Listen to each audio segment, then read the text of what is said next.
Tadi saya sudah jelaskan di muqaddimah kenapa orang-orang jahiliyah mereka haji, tapi hajinya haji main-main. Allah mengatakan hajinya itu hanya bentuk siul-siul dan tepuk tangan. Tidak seperti haji yang diajarkan Nabi Ibrahim alaihi salatu wasalam, sudah tercampur aduk dengan adat jahiliyah dan kesyirikan. Sehingga kesyirikan itulah yang melahirkan khurafat. Ya, kalau orang sudah punya keyakinan-keyakinan tersendiri, cerita-cerita aneh, itu khurafat namanya, larinya nanti kesyirikan. Lah orang-orang jahiliyah itu punya khurafat, punya cerita. Kalau mereka pulang dari haji dan pakaian mereka masih menggunakan kain ihram, ya. Jadi ada dua, ketika mereka berangkat haji dan kondisi mereka bagi ihram, kemudian pulang, atau setelah mereka pulang dari haji walaupun tidak menggunakan kain ihram, maka tidak boleh kalau sudah keluar dari rumah untuk haji, pulangnya lewat depan, harus lewat belakang. Itu ketentuan mereka. Dan itu dijadikan agama oleh orang jahiliyah. Jadi agamanya itu agama perasaan. Agamanya itu agama khurafat, ya. Agama keyakinan-keyakinan yang tidak jelas. Bismillahirrahmanirrahim.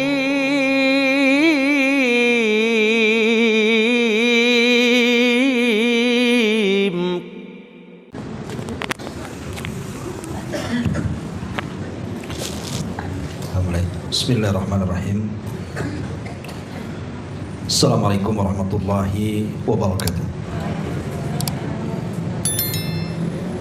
Alhamdulillah wassalatu wassalamu ala Rasulillah wa ala alihi wa sahbihi wa mawalah wa la hawla wa la quwwata illa billahi wa ba'd. Kita lanjutkan kembali kajian kita, masih membahas tafsir singkah dari surah Al-Baqarah, dan kita masuk pada ayat ke-189. Kita baca ayatnya baru kita jelaskan. A'udzubillahi minasyaitonir rajim. Bismillahirrahmanirrahim. Yas'alunaka 'anil ahillah.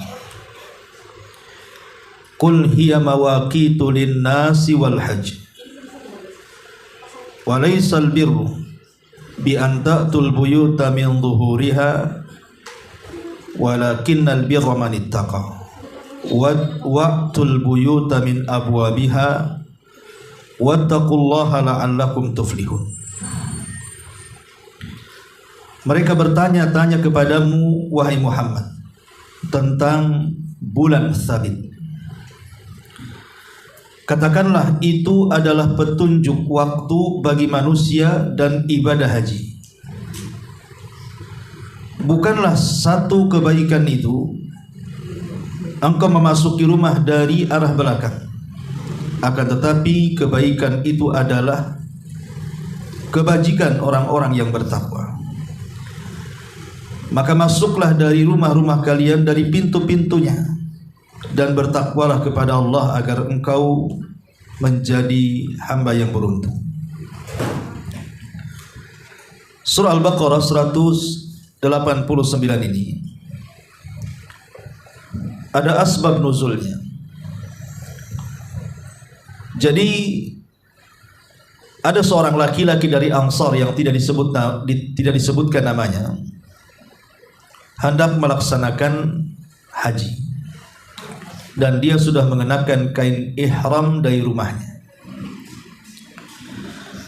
Di tengah jalan dia lupa ada sesuatu yang tertinggal di rumahnya. Akhirnya dia pulang. Kemudian dia pun masuk dari pintu depan. Maka manusia pun mencelanya, karena tradisi yang sudah ratusan tahun di tengah-tengah jahiliyah dilanggar hari itu oleh seorang laki-laki dari Ansar. Maka turunlah ayat ini. Yas'alunaka 'anil ahilla qul hiya mawaqitu lin-nasi wal hajj wa laysal birru bi an ta'tul buyuta min dhuhuriha walakinnal birra man ittaqa wa'tul buyuta min abwabiha wattaqullaha la'allakum tuflihun. Mereka bertanya kepadamu tentang bulan Sabit.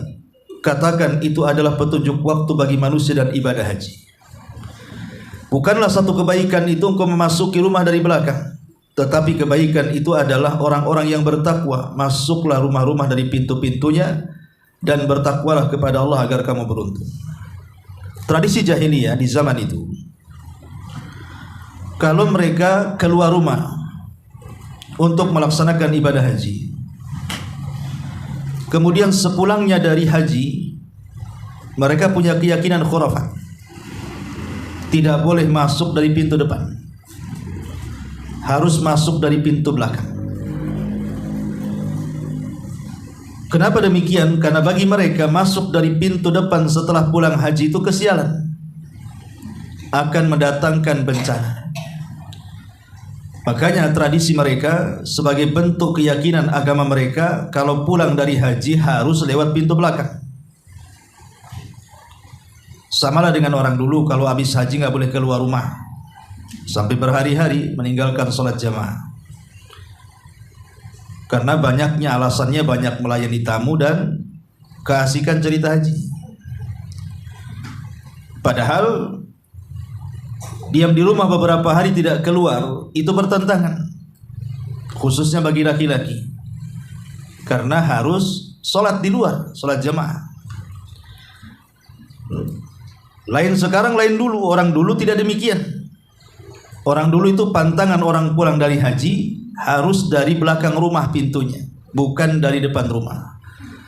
Makanya sahabat Ansor yang tadi saya katakan di awal, dia meruntuhkan seluruh tradisi Arab. Ketika dia pergi haji, kemudian lupa membawa sesuatu, dia pulang lagi malah dari arah depan rumahnya, manusia mencelanya. Kemudian turunlah surah Al-Baqarah ayat 189 menghapuskan tradisi jahiliyah. Karena bukan itu bentuk ketakwaan. Tapi bentuk ketakwaan itu justru masuklah dari pintu-pintu yang layak masuk, maksudnya dari depannya. Baik, di sini Allah Subhanahu wa taala mengatakan yas'alunaka 'anil ahillah. Mereka bertanya-tanya soal bulan Sabit. Ahillah itu jamak daripada hilal. Dan hilal itu artinya permulaan bulan. Tanggal 1 sampai tanggal 3 dalam bahasa Arab disebut hilal. Karena arti hilal itu permulaan munculnya bulan. Lalu kenapa dalam ayat ini Allah Subhanahu wa taala menyebut dengan sebutan jamak? Bukankah bulannya satu? Kenapa menjadi jamak seolah-olah banyak bulan? Sebenarnya bukan menunjukkan banyaknya bulan, tetap saja setiap bulan lewat, bulan yang munculnya itu aja bulannya. Tidak mungkin berubah. Tapi maksudnya ahillah di sini, mereka datang kepada Nabi SAW bicara tentang kondisi bulan. Kondisi bulan dari permulaannya, pertengahannya sampai akhirnya seperti apa? Maka Nabi SAW diajarkan jawabannya, di mana Nabi SAW menjawab dengan cara bijaksana. Kata Allah Subhanahu wa taala, "Qul hiya mawaqitu lin-nasi wal hajj." Katakan, hilal itu atau permulaan bulan itu untuk waktu-waktu manusia, untuk mengetahui waktu-waktu manusia. Nanti kita jelaskan. Wal hajj, dan juga untuk mengetahui kapan haji. Ma'asyiral muslimat yang dimuliakan Allah Azza wa Jalla, pegangan manusia ketika menentukan penanggalan, rata-rata manusia terbagi menjadi dua kelompok. Ada yang berpegang kepada Syamsiyah, ada yang berpegang kepada Qamariyah. Dari Syamsiyah ini lahirlah penanggalan Masehi. Dari Qamari ini lahirlah penanggalan Hijriyah. Jadi kalau Masehi patokannya matahari, kalau Hijriyah patokannya bulan. Tapi tahukah ibu-ibu bahwa menentukan waktu dengan matahari itu tidak semua bisa. Harus ada ilmu pengetahuan yang disebut dengan ilmu falak. Tetapi bulan itu tidak perlu harus cerdas. Baik yang bisa baca atau yang tidak bisa baca, baik yang bisa nulis atau yang tidak bisa nulis, baik yang buta huruf, yang bodoh dan yang semacamnya, bulan itu bisa dilihat. Semua bisa melihatnya. Kapan mengecil, kapan membesar, kapan mengecil kembali. Tinggal didengokkan saja ke atas langit, kita sudah bisa lihat bulan. Artinya semua juga bisa menentukan penanggalan dengan melihat bulan. Ma'asyiral muslimat yang dimuliakan Allah Subhanahu wa taala. Di sini Allah Subhanahu wa taala mengatakan yas'alunaka 'anil ahillah qul hiya mawaqitu lin-nasi wal hajj. Baik, sebelum kita menjelaskan, kita akan jelaskan sedikit tentang keajaiban bulan sendiri. Bicara tentang keajaiban bulan, kita tahu bahwa bulan itu salah satu makhluk dari makhluk-makhluk Allah Subhanahu wa taala yang besar. Konon bahwa bumi yang kita pijak itu hanya 1/4 bulan. Artinya bulan jauh lebih besar. Di dalam Al-Quran Allah Subhanahu wa taala menjelaskan di antara fungsi bulan itu. Apa kata Allah? Wa ja'alna al-laila wan nahara ayataini famahawna ayatal laili wa ja'alna ayatan nahari mubsiratan litabtagu fadlan min rabbikum wa lita'lamu adadas sinina wal hisab wa kulla syai'in faddalnahu tafdila. Dan kami jadikan malam serta siang sebagai dua tanda kebesaran kami. Kemudian kami hapuskan tanda malam dan kami jadikan tanda siang itu terang benderang, agar kamu dapat mencari karunia dari Rabb-Mu dan agar kamu bisa menghitung bilangan tahun dan perhitungan waktu, dan segala sesuatu telah kami terangkan dengan sangat jelas. Bertolak dari ayat ini kita tahu bahwa fungsi daripada bulan itu untuk pengaturan waktu yang berkaitan dengan ibadah-ibadah manusia. Lalu apa bedanya bulan dan matahari? Kalau matahari itu umumnya dipakai untuk ibadah harian. Matahari ini umumnya dipakai sebagai ibadah harian, seperti menentukan waktu salat yang ada di siang hari. Waktu zuhur apabila matahari tergelincir ke arah barat 1 tombak. Waktu asar apabila bayangan matahari 2 kali lipat dari bendanya. Waktu maghrib apabila matahari tenggelam. Jadi matahari itu hanya menentukan ibadah harian. Tapi ibadah bulanan dan tahunan tidak bisa ditentukan dengan matahari. Hanya bisa ditentukan dengan adanya bulan. Seperti apa? Contohnya waktu-waktu ibadah puasa, menentukan puasa 9 Dzulhijjah. Tidak bisa ditentukan kecuali dengan melihat bulan. Kemudian puasa Asyura tidak bisa ditentukan kecuali melihat bulan. Kemudian puasa Arafah. Kemudian puasa Ayyamul Bidh, dan begitu seterusnya. Jadi menentukan puasa-puasa itu hanya bisa dengan bulan. Ataupun menentukan waktu-waktu haji. Haji itu tanggal 8. Tetapi memulakan tanggal 1 Dzulhijjah itu ditentukan dengan melihat bulan supaya tepat tanggal 8-nya. Kapan itu? Dimulai dari tanggal 29 bulan Dzulqa'dah. Itu sudah melihat bulan. Kalau bulan terlihat berarti setelah tanggal 29 besoknya 1 Dzulhijjah. Kalau bulan tidak terlihat berarti besoknya masih tanggal 30 Dzulhijjah. Baru tanggal 1-nya 1 Dzulhijjah. Sehingga dari sini kita tahu bahwa melihat bulan ini menentukan pas dan tidaknya tanggal 8. Pelaksanaan ibadah haji itu ditentukan tanggal 1-nya kapan. Baru pas nanti di tanggal 8. Jadi bulan itu menentukan kapan bertolaknya ibadah haji untuk melaksanakan manasik haji. Termasuk juga menentukan bulan-bulan yang dianggap mulia dalam Islam. Contohnya Ramadan.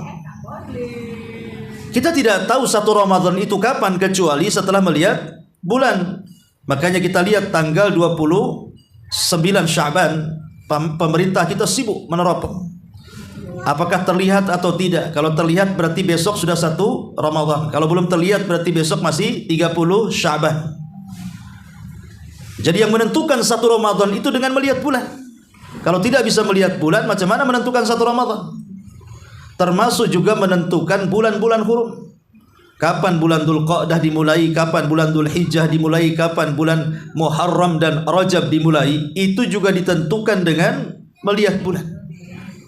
Kalau tidak melihat bulan, maka dikhawatirkan akan terjadi kesalahan. Termasuk juga hukum yang luas, iddahnya wanita. Iddahnya wanita setelah dicerai ditentukan 3 ashur, 3 bulan, maksudnya 3 bulan di sini 3 kali haid. Itu juga ditentukan dengan melihat bulan. Kemudian juga iddahnya wanita yang ditinggal meninggal, itu juga ditentukan oleh bulan. Intinya bahwa semua fikih, baik ketentuan haul dan nisab zakat namanya kan, tahunnya ini sudah 1 tahun, dari mana kalau tidak melihat bulan? Dan begitu seterusnya. Jadi bulan itu menentukan ibadah-ibadah manusia yang sifatnya tahunan dan bulanan. Tapi kalau matahari itu hanya menentukan ibadah harian saja, zuhur, asar dan maghrib saja. Ya. Adapun yang berkaitan dengan hukum-hukum bulan, pertama bicara soal doa. Kalau seseorang melihat hilal pertama muncul di tanggal 1, jadi besoknya tanggal 1, otomatis kan sore ini kita melihat hilal. Apakah sudah masuk Dzulqa'dah atau Dzulhijjah atau Muharram? Maka disebutkan di dalam sebuah riwayat ada doa yang sangat dianjurkan dibaca setiap bulan di tanggal 1, masuknya bulan baru. Kata Nabi SAW, "Idza ra'al hilala", kalau salah seorang di antara kalian melihat permulaan bulan, qala, maka dia berdoa, "Allahumma ahillahu alaina bil iman", afwan, Allahumma ahillahu alaina bil amni wal iman wassalamati wal islam rabbi wa rabbukallah. Ya Allah, hilal telah muncul kepada kita, maksudnya bulan baru telah muncul kepada kita. Ya Allah, berikanlah dalam bulan ini keamanan dan keimanan, keislaman dan keselamatan. Dalam riwayat wat taufik, dan juga hidayah taufik. Jadi sunnah hukumnya, apabila seseorang melihat bulan baru, maka mendoakan doa ini setiap bulannya. Apabila datang permulaan bulan, Allahumma ahillahu alaina bil amni wal iman wassalamati wal islam rabbi wa rabbukallah. Ya Allah, bulan telah tampak kepada kami, berikan kepada kami keamanan dan keimanan, dan berikan kepada kami keislaman dan keselamatan. Rabb kami dan Rabbmu Allah subhanahu wa ta'ala. Maksudnya Rabb kami dan engkau wahai bulan adalah Allah subhanahu wa ta'ala. Ma'asyiral muslimat yang dimuliakan Allah subhanahu wa ta'ala, ada juga lafaz yang lain yang dikeluarkan Nabi Daud. Kana idza ra'al hilala, Nabi SAW kalau melihat bulan, maka Rasul mengatakan hilalu khairin wa rushdin, hilalu khairin wa rushdin, hilalu khairin wa rushdin, amantu billadzi khalaqaka. Bulan baru adalah bulan kebaikan dan petunjuk. Bulan baru adalah bulan kebaikan dan petunjuk. Bulan baru adalah bulan kebaikan dan petunjuk. Aku beriman dengan zat yang menciptakan wahai bulan. Ini juga salah satu doa yang diajarkan Nabi SAW. Ada juga doa yang lain dari sahabat Ubadah ibn Samit radhiyallahu an. Kana Rasulullah SAW idza ra'al hilala qala. Dari Ubadah ibn Samit, Nabi SAW apabila melihat bulan, maka dia mengatakan, Allahu Akbar, Alhamdulillah, la hawla wa la quwata illa billah, Allahumma inni as'aluka khaira hadhihi syahr wa a'udzubika min syarril qadari wa min su'il mahsyari. Jadi doa yang dibaca Nabi SAW membaca takbir Allahu Akbar, Allahu Akbar, Allah Maha Besar. Alhamdulillah, segala puja dan puji hanya milik Allah. La haula wala quwata illa billah, tidak ada daya dan upaya kecuali hanya milik Allah. Allahumma inni as'aluka khaira hadha syahr. Ya Allah, ku meminta kepadamu akan kebaikan bulan ini. Wa a'udzubika min syarril qadar, dan aku berlindung kepadamu dari keburukan takdir. Wa min su'il mahsyar, dan dari buruknya perkumpulan. Ini beberapa lafaz yang diajarkan Nabi SAW ketika melihat bulan, supaya jangan sampai bulan yang kita lewati selama 1 bulan itu kita mendapatkan kecelakaan, mendapatkan kesialan, mendapatkan keburukan. Ma'asyiral muslimat yang dimuliakan Allah Subhanahu wa taala. Lalu apa sih keajaiban bulan itu? Pertama, bulan itu khalqun azim. Dia adalah makhluk yang sangat besar. Lebih besar dibandingkan bumi yang kita pijak. Yang kedua, Allah Subhanahu wa taala sampai di beberapa ayat dalam Al-Qur'an menjadikan sumpah. Sumpah dengan bulan. Wal qamari idza tasak. Demi bulan. Allah Subhanahu wa taala berusaha ataupun mengatakan dalam Qur'annya dengan sumpah demi bulan apabila mengiringi matahari. Lihat, bulan dijadikan sumpah. Dan dalam kaidah Quran yang sering saya katakan bahwa makhluk yang dijadikan sumpah oleh Allah itu pasti istimewa. Yang ketiga, walaupun bulan adalah makhluk yang sangat istimewa dan sangat besar melebihi bumi, tapi kita dilarang untuk sujud kepada bulan karena dia bukan Tuhan. Makanya Allah mengatakan dalam surah Fussilat, wa min ayatihi al-lailu wan naharu wasyamsu wal qamaru la tasjudu lisyamsi wala lil qamari wasjudu lillahi alladzi khalaqahunna in kuntum iyyahu ta'budun. Dan dari tanda-tanda kuasa Allah adanya siang, adanya malam, adanya matahari, dan adanya bulan.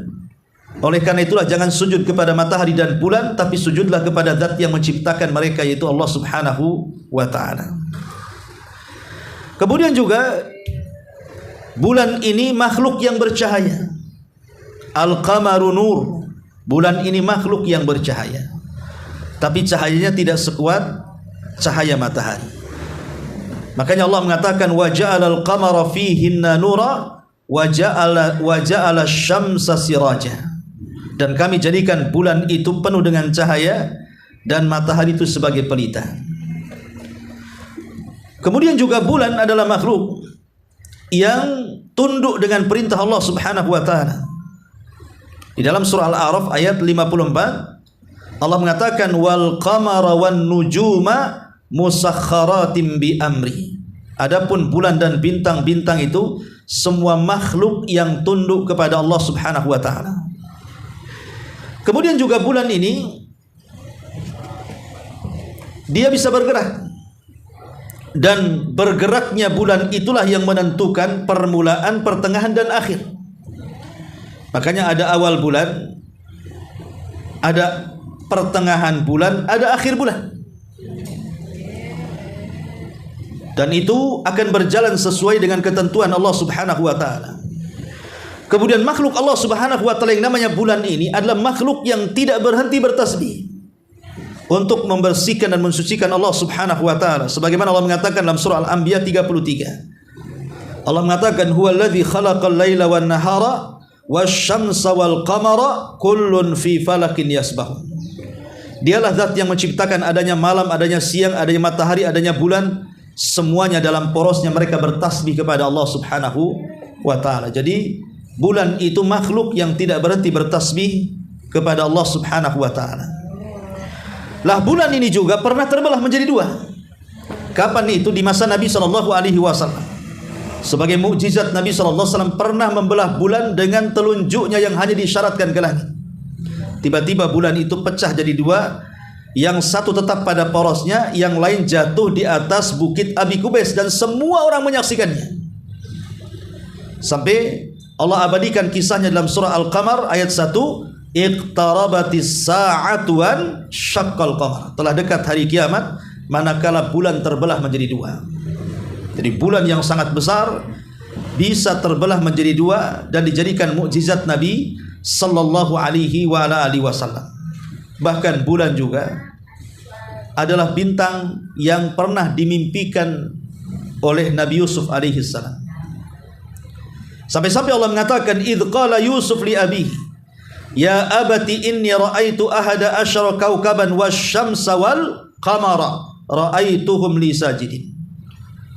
Ingatlah ketika Yusuf berkata kepada ayahnya, "Wahai ayahku, sungguh aku melihat 11 bintang, matahari dan juga bulan, semuanya sujud kepadaku." Dan yang terakhir tentunya, kemana akhir kehidupan bulan ini?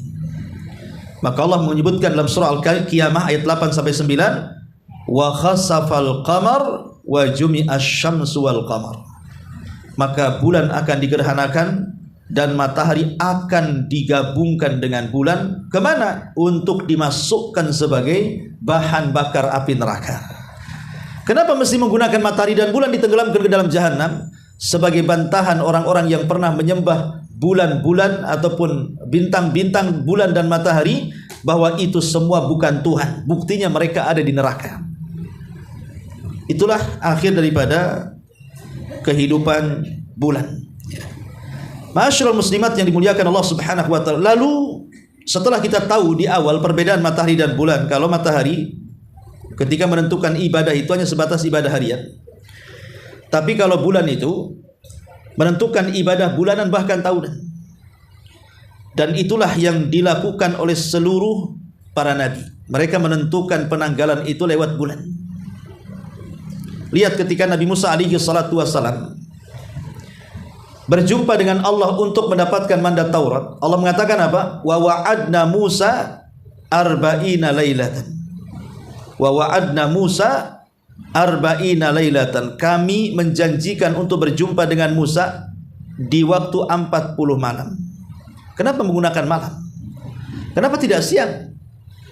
Menunjukkan karena malam itu ada bulan. Jadi menentukan hitungan zaman dulu, zaman Nabi Musa itu bukan dengan matahari, tapi dengan bulan. Karena Allah menyebut dengan kalimat malam, bukan siang. Jadi sudah tepatlah kalau seandainya dalam Islam ini kita punya penanggalan yang disebut dengan Qamariyah, atau bahasa lain disebut Hijriyah. Selain untuk menyelisihi orang-orang kafir ketika mereka membuat penanggalan dengan matahari atau Syamsiyah kemudian melahirkan penanggalan Masehi, maka Islam juga penanggalan sendiri dengan ditentukan dengan bintang seperti para nabi dan umat-umat terdahulu. Adapun perbedaan yang lain dari segi cahaya, bulan itu agak redup dan matahari itu agak terang. Kalau seandainya tidak ada yang menghentikan matahari untuk tenggelam dan terus terbit sampai kiamat dibangkitkan, lambat laun bumi ini akan terbakar. Tetapi Allah Subhanahu wa taala ganti cuaca yang sangat panas ini dengan cuaca yang sangat sejuk, dengan ditenggelamkan matahari dan dimunculkan bulan. Kemudian juga perbedaannya adalah kenapa Allah Subhanahu wa taala pancarkan cahaya matahari sebegitu panas kepada badan kita supaya kita mudah bergerak untuk bekerja. Tetapi kenapa bulan cahaya yang diredupkan oleh Allah Azza wa Jalla supaya kita mudah untuk beristirahat. Jadi Allah Subhanahu wa taala sudah jadikan tuh waktu-waktu kapan bekerja, waktu-waktu kapan istirahat dengan cara adanya bulan dan matahari. Karena matahari ini sifatnya tidak mungkin bertambah, tidak mungkin berkurang. Matahari itu ya mulai terbit sampai tenggelam ya gitu saja bentuknya. Berbeda dengan bulan, awal terbit kayak bulan sabit. Nanti kalau sudah mulai pertengahan bulan baru membesar, baru kemudian sempurna yang disebut dengan purnama. Baru kemudian mengecil sampai jadi bulan sabit lagi sampai akhir bulan. Bulan itu kan ada perubahan bentuknya.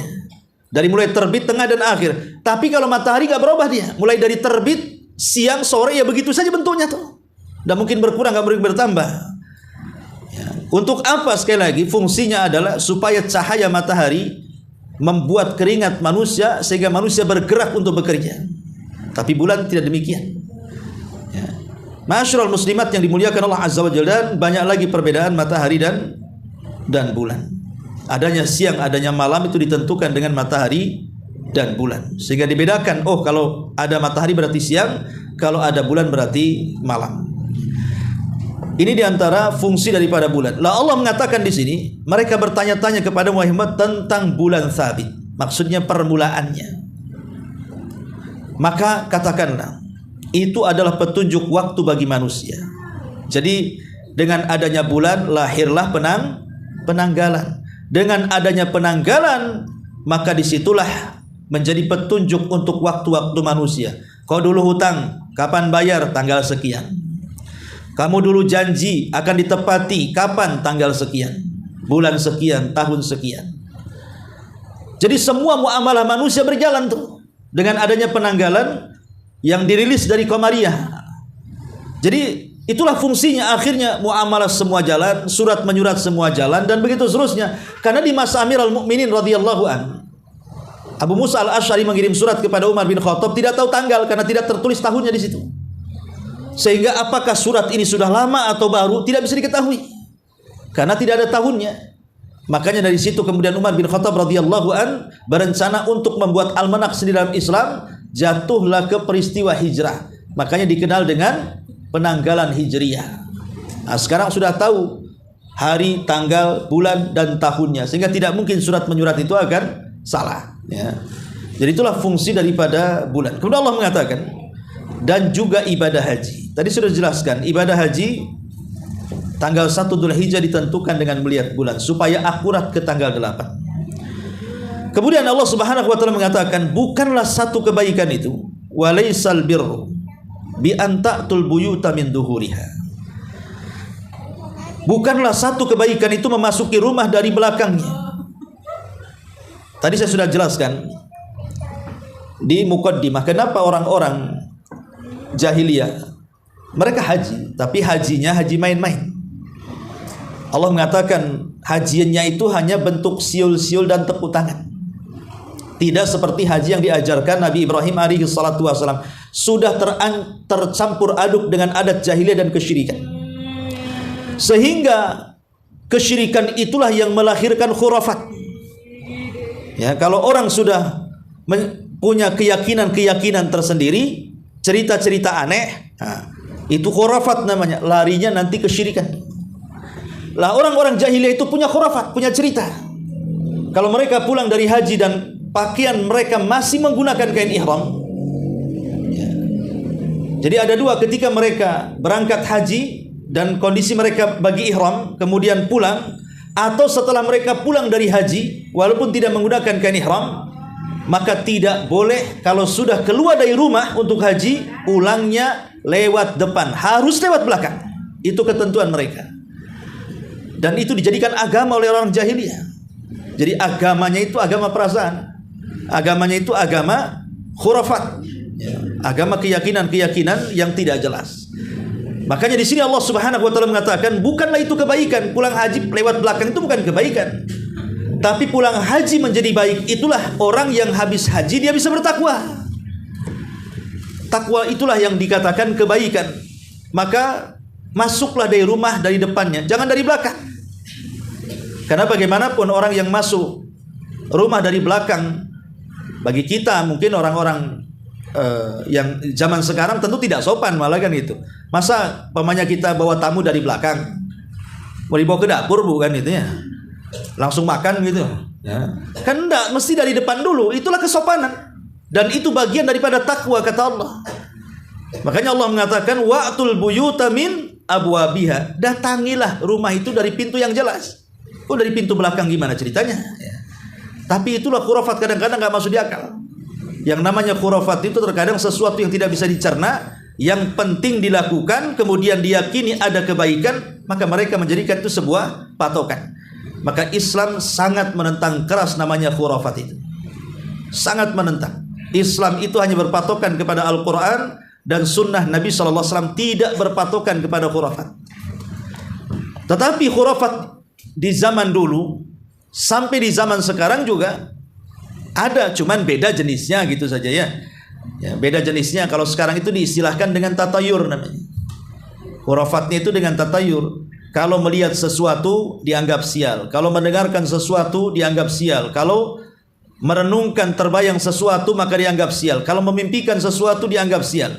Bahkan kalau seandainya kesemutan kaki saja dianggap sial.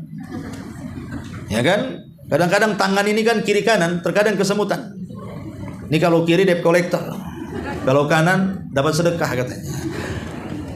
Kalau istrinya hamil, suaminya pakai anduk dililit di leher, nanti kelilit tali pusarnya. Apa hubungan anduk di leher bapak dengan bayi di perut ibu? Kan nggak masuk di akal. Itulah khurafat. Khurafat itu nggak masuk di akal.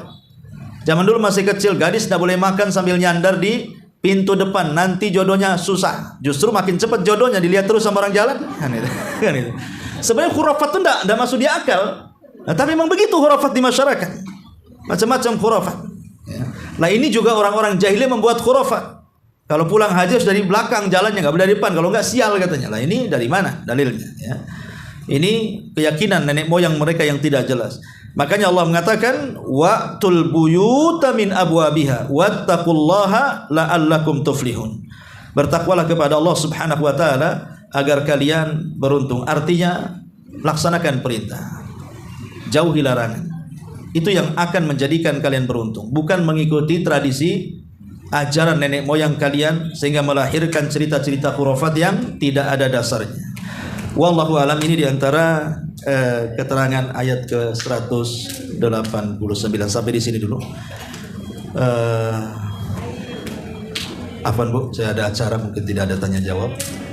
Sampai di sini kita tutup dengan doa kafaratul majlis. Subhanallah hamdika, asyhadu an la ilaha illa anta astaghfiruka wa atubu ilaik.